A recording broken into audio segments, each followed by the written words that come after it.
Lauren Windsor, a Democrat operative, admitted her involvement in Friday's failed Tiki torch plot that attempted to smear Republican Virginia gubernatorial candidate Glenn Youngkin as a white supremacist. Windsor often poses undercover as a conservative activist to dupe politicians into making controversial comments.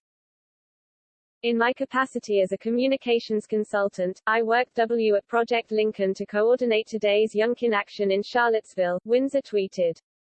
I joined them in the fight to defend our democracy from right-wing extremists and call for Glenn Youngkin to denounce Trump's very fine people. The Tiki torch hoax alluded to the 2017 Charlottesville protests by having 5 people hold Tiki torches while posing in front of Glenn Youngkin's campaign bus. This stunt attempted to push the false narrative that Youngkin's candidacy is synonymous with racism and white supremacy. Reporters and politicians were quick to highlight the Tiki hoax, giving the stunt credibility. However, many users on social media questioned its authenticity. The Democrat Party of Virginia then denied that it or its coordinated partners, or affiliates, played any role in the Tiki stunt. Ultimately, the pro-Democrat Lincoln Project owned up to staging the event. The Lincoln Project has run advertisements highlighting the hate unleashed in Charlottesville as well as Glenn Youngkin's continued failure to denounce Donald Trump's very fine people on both sides, the Lincoln Project said in a statement.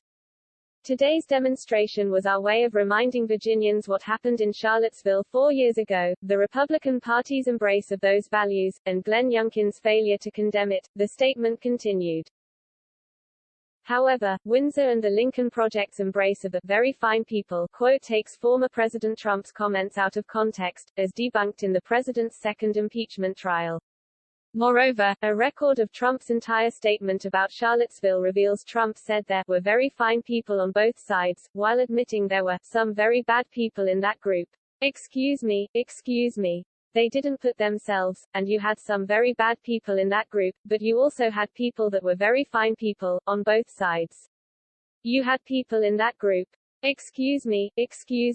I saw the same pictures as you did. You had people in that group that were there to protest the taking down of, to them, a very, very important statue and the renaming of a park from Robert E. Lee to another name. Friday's Tiki torch hoax is not the publicity McAuliffe's campaign hopes for going into the final weekend of the election season, trailing Youngkin in polls. What happened today is disgusting and distasteful and we condemn it in the strongest terms.